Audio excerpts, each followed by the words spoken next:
Bonjour à vous tous.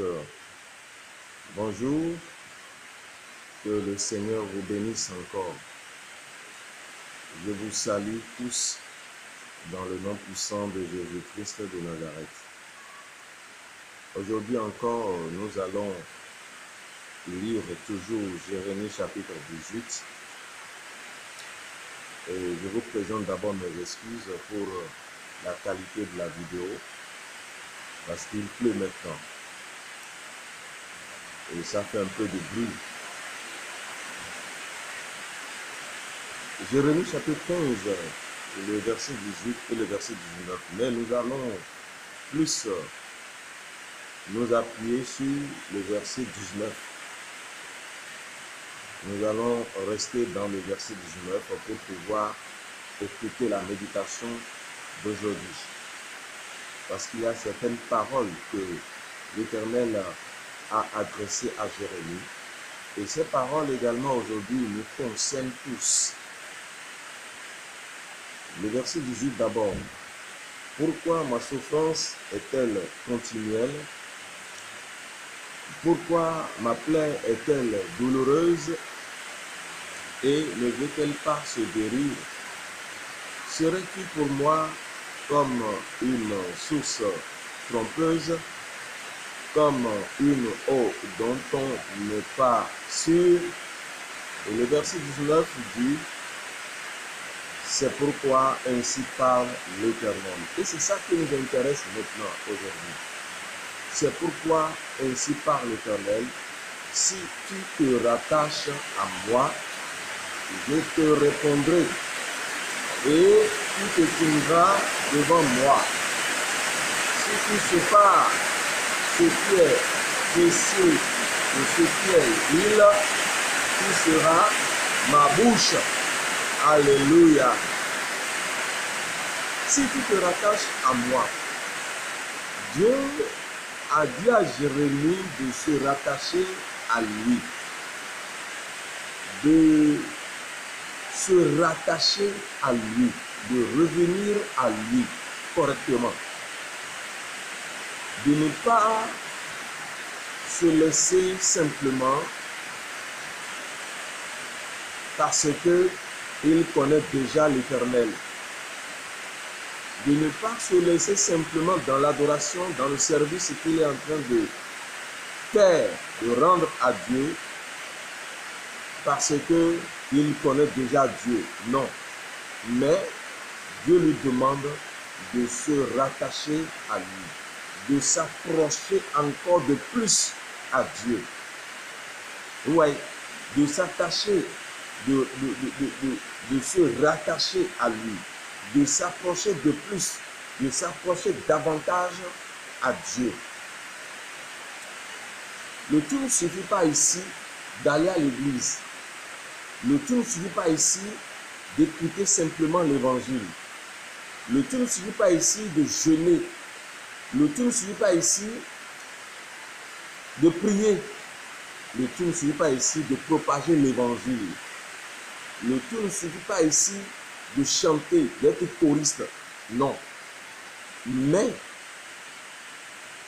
chaque chrétien, chaque adorateur de Dieu, chaque serviteur de Dieu, chaque chrétien doit se poser la question de savoir si réellement sa vie est en contact profond avec Dieu, est en contact profond avec Dieu. Si sa vie est vraiment avec Dieu. Chaque chrétien doit se poser cette question. Est-ce que ma position actuelle, est avec Dieu? C'est réellement attaché à Dieu? C'est cette question que tout le monde doit se poser à chaque instant du jour. Et cette question va permettre à l'enfant de Dieu de voir sa position réelle. S'il peut se poser cette question, s'il peut se dire, est-ce que ma position actuelle là où je suis maintenant, est-ce que je suis réellement avec Dieu ou est-ce que Dieu est avec moi? Jérémie était avec Dieu. Selon lui, il était avec Dieu. Il servait déjà Dieu. Il faisait la volonté de Dieu selon lui. Et c'est comme ça que nous aussi aujourd'hui, nous disons que nous adorons déjà Dieu. Nous sommes enfants de Dieu. Nous adorons Dieu. Nous faisons le service de Dieu. Nous faisons l'œuvre de Dieu. Et c'est fini. Et nous nous arrêtons à ce niveau, à ce point-là. Nous nous disons que oui, c'est fini. Nous sommes en train d'adorer déjà Dieu. Alors que, en vérité, nous ne sommes pas du tout avec Dieu.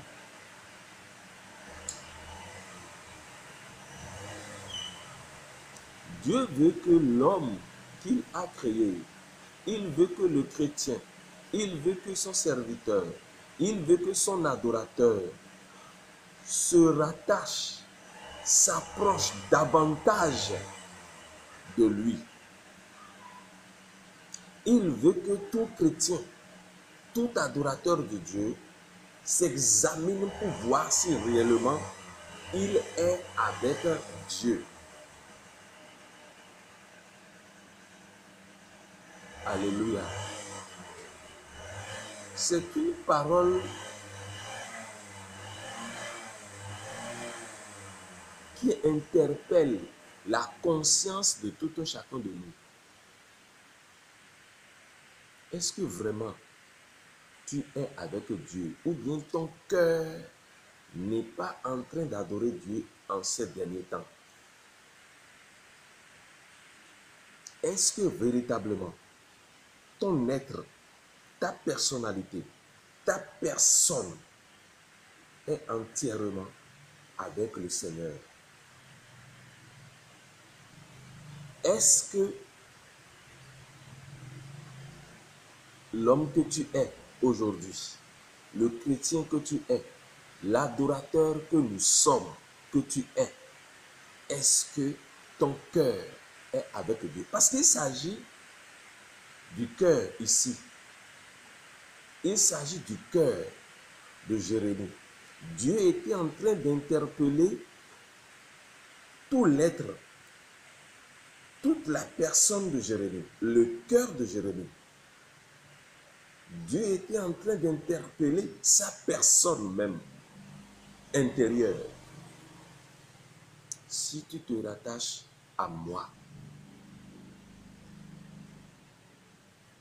si tu te rattaches à moi, en ces derniers temps, nous savons tous déjà que le chrétien d'aujourd'hui ne se préoccupe pas du tout de l'adoration de son Dieu. Le chrétien d'aujourd'hui ne se préoccupe pas du tout des œuvres de Dieu. Ne se préoccupe pas du tout de comment il doit adorer le Seigneur dans la vérité. Nous savons déjà tous qu'il y a aujourd'hui ce que nous appelons le refroidissement spirituel. Le refroidissement à tous les niveaux. Le chrétien n'arrive plus à prier aujourd'hui. Le chrétien n'arrive plus à lire la parole de Dieu aujourd'hui. Le chrétien n'arrive plus à évangéliser, à faire l'œuvre de Dieu aujourd'hui. Nous savons tous ça. Qui ne sait pas ça? Qui va dire que lui ne sait pas ça? C'est tout le monde qui sait ça déjà parce que nous sommes dans les dernières heures de l'arrivée de notre Maître, de notre Sauveur.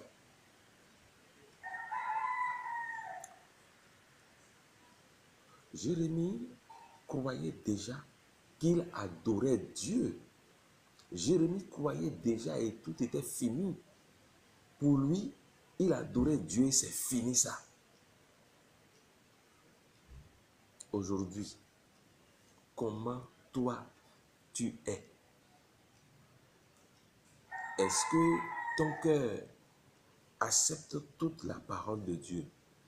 Est-ce que ton cœur accepte la totalité de l'Écriture sainte? Ou bien tu te dis qu'il y a certaines choses que tu ne peux pas pratiquer, tu ne peux pas mettre en application, tu ne peux pas obéir à ces choses-là, tu dis non, ça là, ça ne me concerne pas. Si tu te rattaches à moi, c'est Dieu qui le dit, ce n'est pas moi, pasteur Franklin, ce n'est pas moi qui le dis, c'est Dieu qui te dit de te rattacher à lui, car il veut te sauver la vie, il veut protéger ta personne. Quand la trompette sonnera, il te prendra pour le ciel. Est-ce que réellement tu es sûr que là où tu es, tu te rattaches à Dieu, tu es avec Dieu, ou bien tu es en train de jouer, tu es en train de mettre un pied dans l'adoration de Dieu et un pied dans le monde.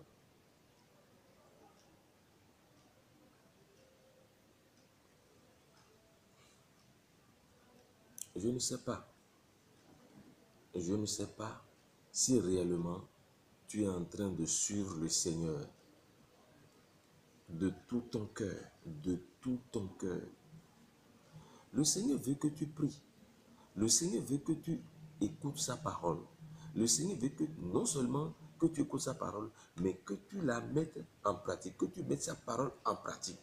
C'est ce que le Seigneur veut pour toi, pour que tu puisses aller au ciel.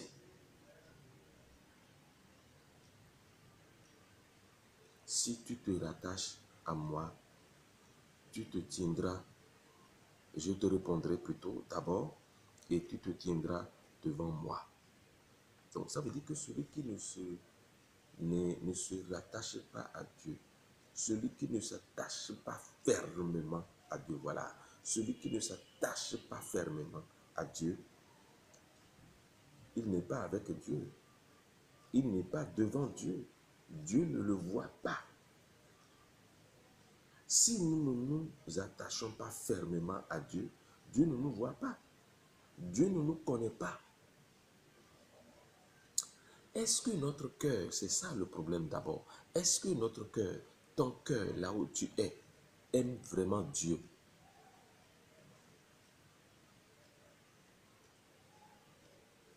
Ou bien tu t'amuses en passant des heures devant la télévision, en passant des heures à regarder les matchs, en passant des heures à aller faire des commérages, des plaisanteries, en passant des heures à converser avec quelqu'un. Et vous savez que la Bible dit que celui qui parle trop ne manque pas de péché. Et vous savez que celui qui ne prie pas bien, la chair l'utilise beaucoup plus. Et nous sommes dans les derniers temps. Je ne sais pas comment tu te prépares pour le ciel. Aujourd'hui, beaucoup de chrétiens ont abandonné la prière. Beaucoup de chrétiens ont abandonné la lecture de la parole de Dieu. Beaucoup de chrétiens ont abandonné le jeûne. C'est des choses dans lesquelles nous devons être tous les jours, presque, avoir un programme de jeûne par semaine, prier tous les jours, et le jeûne sera fait sur programme. Mais la prière, c'est pour tous les jours. C'est pour tous les jours la prière. La lecture de la parole de Dieu, c'est pour tous les jours. Est-ce que nous le faisons comme ça? Est-ce que toi qui m'écoutes, tu le fais comme ça?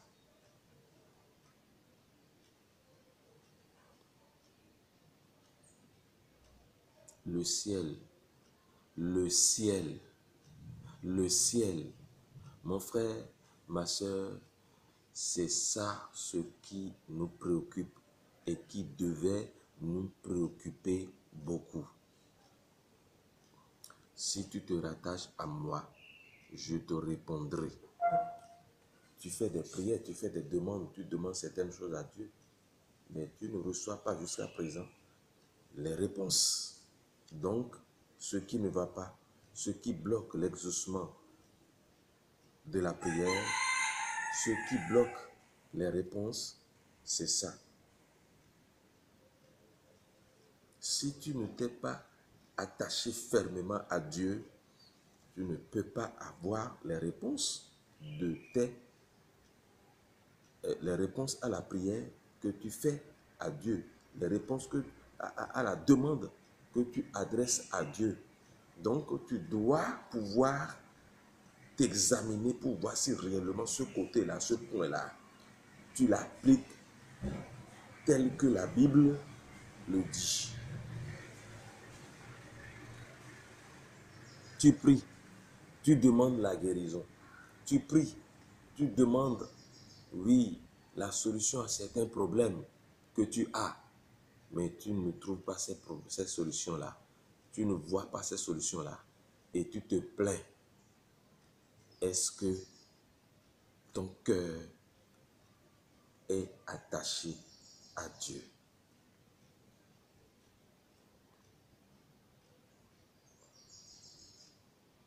Et tu te tiendras devant moi. Ici, Jérémie doit être employé par le Seigneur, par le Dieu. Il va se tenir devant le Seigneur si il s'est rattaché à Dieu, si son cœur est fermement attaché à Dieu, si sa vie, sa personne entière s'est fermement attachée à Dieu.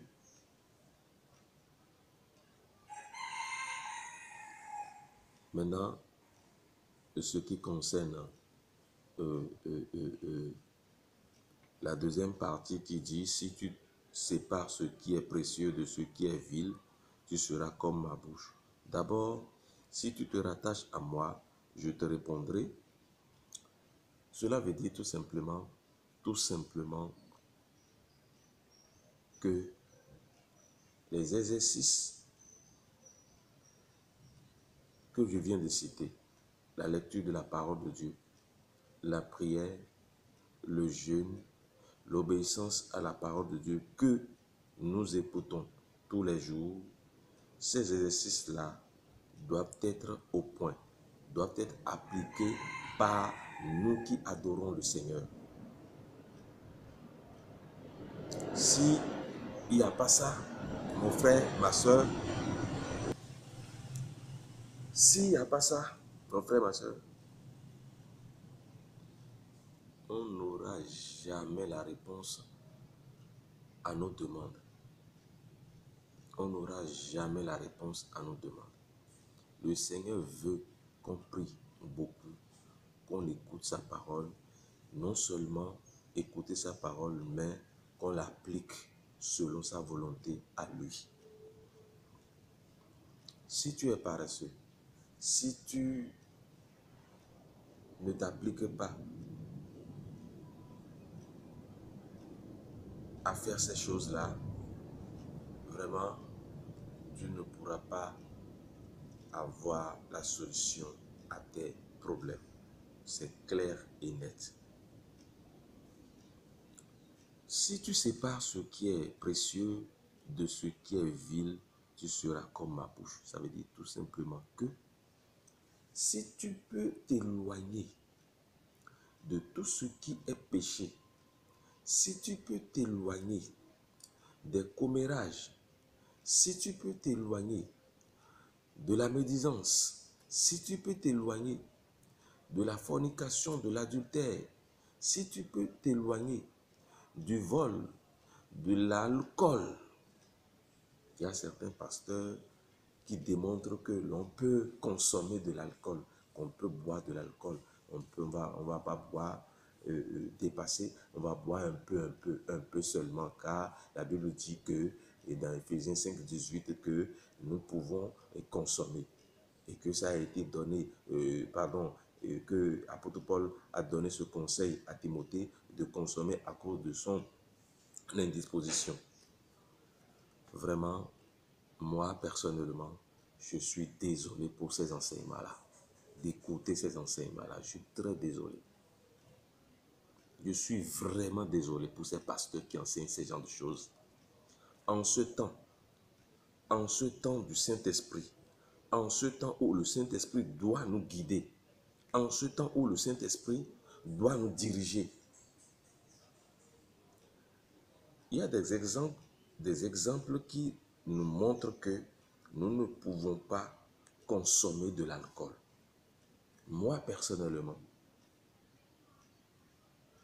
il y a 20 ans, quand je me suis donné à Christ, il y a de cela 20 ans maintenant, je n'ai jamais consommé de l'alcool.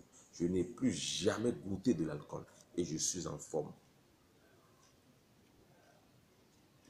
Parce que le Seigneur m'a révélé dans sa parole que le chrétien en qui réside le Saint-Esprit n'a pas à consommer de l'alcool, ne doit pas consommer de l'alcool, ne doit jamais consommer de l'alcool.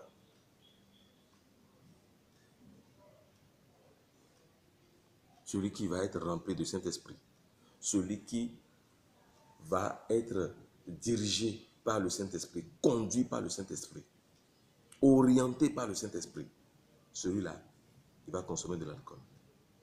C'est du péché. Si tu peux te séparer de ces choses, si tu peux comprendre ce qui est mauvais de ce qui est bon, alors tu seras comme ma bouche. Ça veut dire que tu seras comme l'Éternel, comme Dieu lui-même.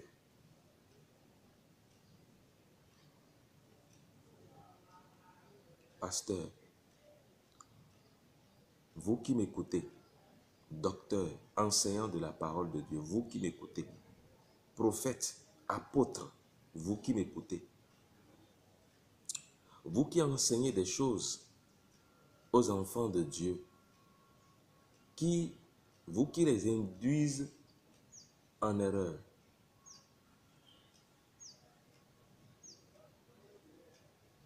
écoutez, Dieu vous demande de faire attention à sa parole, car vous serez jugés.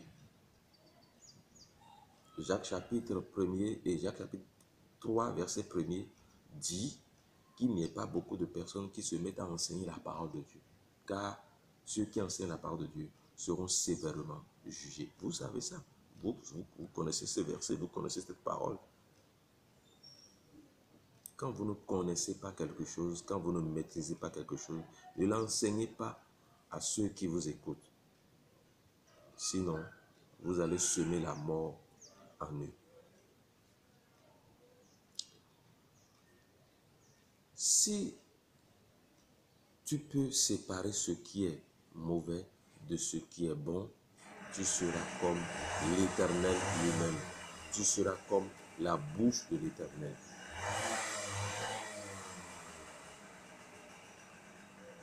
Si tu sépares ce qui est précieux de ce qui est vil, tu seras comme ma bouche. Maintenant, c'est à eux de venir à toi et non à toi d'aller vers eux.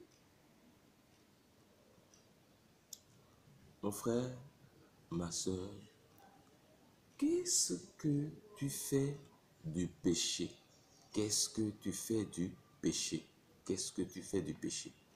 Tu fais du péché quoi? Tu es parmi ceux qui disent que Jésus-Christ est déjà mort pour nous.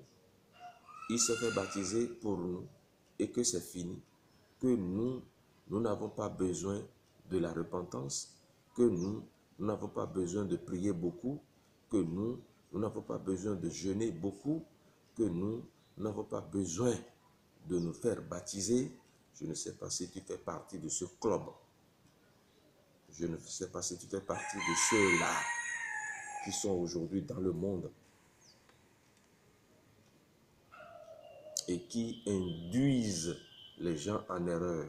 Je ne sais pas si tu fais partie de ceux-là. La Bible ne nous dit pas ça. La Bible ne nous enseigne pas ça. Ils disent même que nous n'allons plus aujourd'hui demander le pardon de nos péchés. Vous voyez des enseignements qui circulent dans le monde. Vous voyez les enseignements qui induisent les gens en erreur, qui font que le refroidissement spirituel s'agrandisse, l'apostasie s'installe de jour en jour. Vous voyez, je ne sais pas quelle position tu occupes. Je ne sais pas. Quelle position toi tu occupes aujourd'hui? Tu es dans quelle position, dans quel état aujourd'hui? Ton âme, ta personne. Pour ce qui concerne l'alcool, j'aimerais que vous lisiez avec moi dans Luc chapitre 1, dans l'évangile selon Luc, chapitre 1, évangile selon Luc, chapitre 1. Nous allons prendre l'exemple de quelqu'un. D'abord, j'aimerais qu'on lise ça et qu'on aille dans l'Ancien Testament pour voir encore un autre exemple. Évangile selon Luc chapitre 1, le verset, lisons à partir du verset 12, mais c'est précisément le verset 14, 15, le verset 15 précisément que nous devons garder, nous devons lire. Je vous lis à partir du verset 12. Zacharie fut troublé en le voyant. C'était un ange qui était venu lui rendre visite dans le temple au moment où Zacharie faisait son travail de sacrificateur.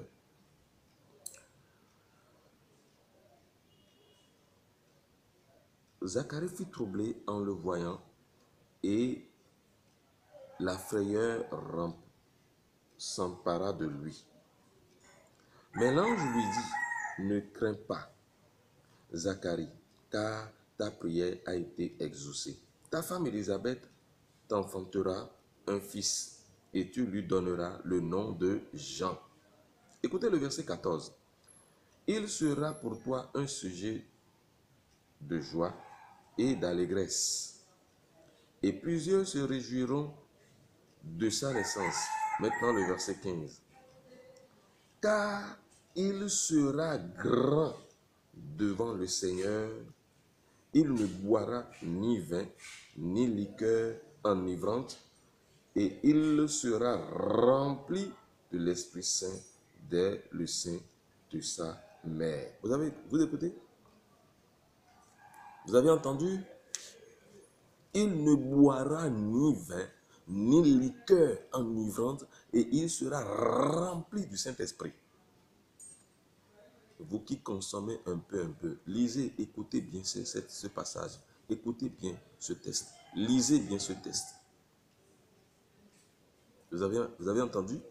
Le pasteur qui vous enseigne de consommer un peu là, ce pasteur, il se cramponne au verset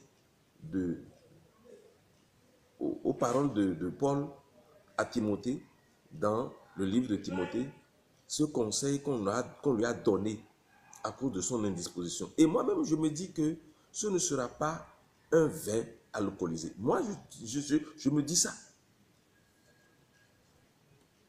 C'est ce que je me dis.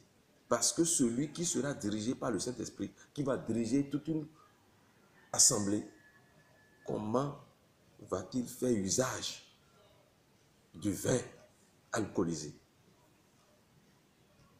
On peut prendre un peu, on peut prendre un peu. Non.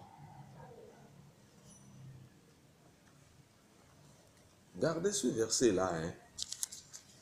Nous allons voir dans le livre de Juges. Juges.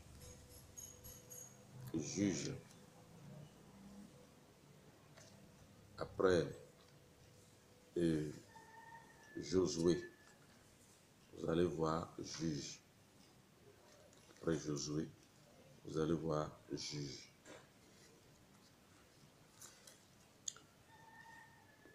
Donc, dans Juges chapitre 13.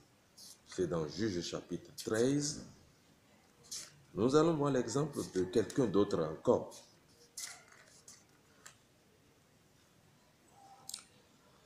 Alléluia.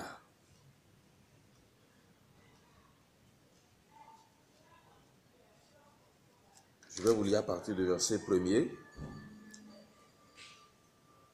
Les enfants d'Israël firent encore ce qui déplaît à l'Éternel, et l'Éternel les livra entre les mains des Philistins pendant 40 ans. Verset 2, il y avait un homme de Soréa, de la famille des Danites, et qui s'appelait Manouach. Sa femme était stérile et n'enfantait pas. Un ange de l'Éternel apparut à la femme et lui dit, voici, tu es stérile et tu n'as point d'enfant. Tu deviendras enceinte et tu enfanteras un fils. Le verset 4. Maintenant, prends bien garde, ne bois ni vin, ni liqueur forte, et ne mange rien d'impur. Ne bois ni vin, ni liqueur forte. Vous entendez? Bien. Verset 5. Car tu vas devenir enceinte et tu enfanteras un fils. Le rasoir ne passera point sur sa tête, parce que cet enfant sera consacré à Dieu dès le ventre de sa mère. Cet enfant sera consacré à Dieu dès le ventre de sa mère. Consacré à Dieu. Cet enfant sera consacré à Dieu. Donc la maman n'est pas autorisée à consommer de l'alcool, parce que l'enfant qui naîtra sera utilisé par le Seigneur, et c'est l'Esprit de Dieu qui va demeurer dans cet enfant-là. Bien. Vous enseignez aux gens de consommer de l'alcool. Vous leur dites, oui, ce n'est pas un péché. Vous voulez faire rater le ciel à ces personnes-là.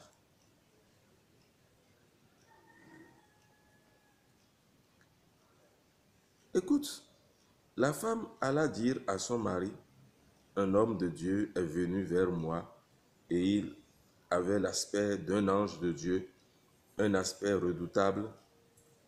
Je ne lui ai pas demandé d'où il était et il ne m'a pas fait connaître son nom. Mais il m'a dit, tu vas devenir enceinte et tu enfanteras un fils. Et maintenant, ne bois ni vin ni liqueur forte et ne mange rien d'impur, parce que cet enfant sera consacré à Dieu dès le ventre de sa mère jusqu'au jour de sa mort. Voyez-vous, jusqu'au jour de sa mort. Et cet enfant, c'était qui? C'était qui cet enfant? Lisons le verset 24 et le verset 25. La femme enfanta un fils et lui donna le nom de Samson. L'enfant grandit et l'Éternel le bénit. Verset 25. Et l'esprit de l'Éternel commença à l'agiter à Machané Dan, entre Soria et Eshtaol. Vous voyez le chrétien qui sera utilisé par le Saint-Esprit. On nous demande maintenant, on demande à ces chrétiens-là de consommer de l'alcool. Vous voyez ce que ça fait? Et nous sommes dans les derniers temps. Et vous les poussez maintenant à commettre ces péchés-là. Luc chapitre 1, je reviens encore dans Luc chapitre 1, verset 15, qui dit, « Car il sera grand devant le Seigneur. Il ne boira ni vin, ni liqueur enivrante, et il sera rempli de l'Esprit Saint dès le sein de sa mère. » Celui qui va être utilisé par le Seigneur, on lui conseille de faire usage du vin. On lui conseille de faire usage du vin, de la boisson alcoolisée. Aujourd'hui, en ces temps-ci. Mon frère, ma soeur, si un pasteur t'enseigne ça, je te demande de l'ignorer. Je te demande de le quitter. Je te demande de laisser cet enseignement-là et de te consacrer maintenant à Dieu. Dieu a demandé à Jérémie de se consacrer à lui. Dieu a demandé à Jérémie de se rattacher à lui, de s'attacher fermement, profondément à lui et de laisser les péchés, les petites choses, les petits péchés que nous ne considérons pas. De faire attention à notre vie. C'est ce que le Seigneur est en train de demander à Jérémie. Et il nous le demande aujourd'hui. Le Seigneur nous le demande aujourd'hui. Il nous demande de faire attention à notre vie. Il nous demande de faire attention à notre personne. Les autres péchés, si tu continues à visiter les boîtes de nuit, si tu continues à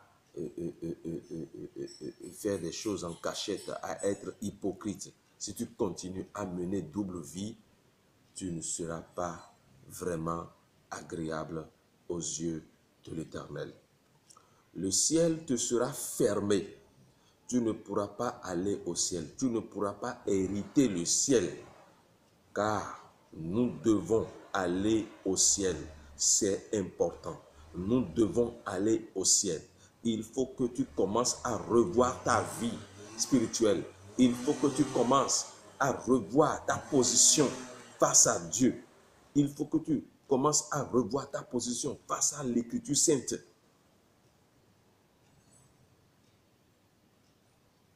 Mon frère, ma soeur,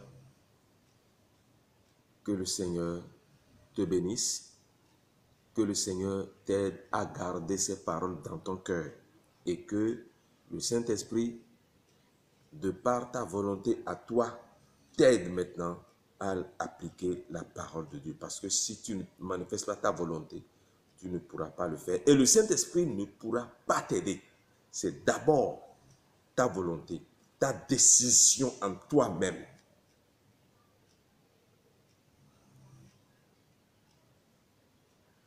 Il faut comprendre ça.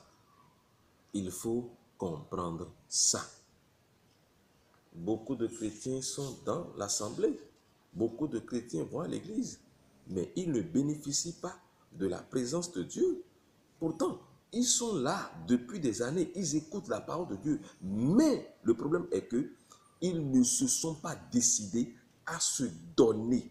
Ils ne se sont pas décidés à se donner à Dieu, à la parole de Dieu. Ils n'ont pas la volonté, ils ne manifestent pas la volonté d'appliquer la parole de Dieu à leur personne, à leur vie.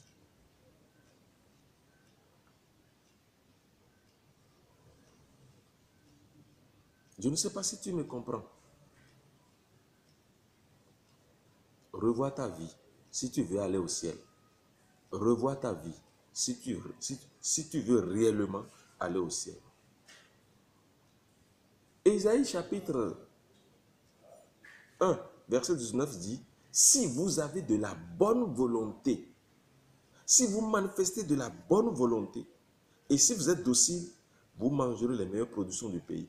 Si vous avez de la bonne volonté, si vous manifestez votre volonté à accepter, à obéir, à faire ce que Dieu demande, alors là, vous mangerez les meilleures productions du pays.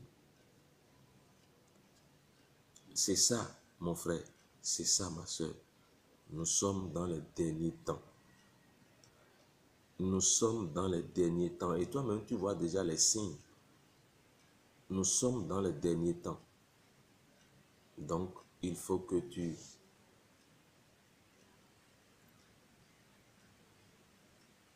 t'arranges. Il faut que tu t'arranges bien. Arrange-toi bien pour pouvoir aller au ciel. Abandonne l'orgueil. Abandonne l'orgueil. Abandonne l'orgueil. Le Seigneur va t'aider. Que le Seigneur te bénisse. dans le nom de Jésus-Christ de Nazareth. Amen.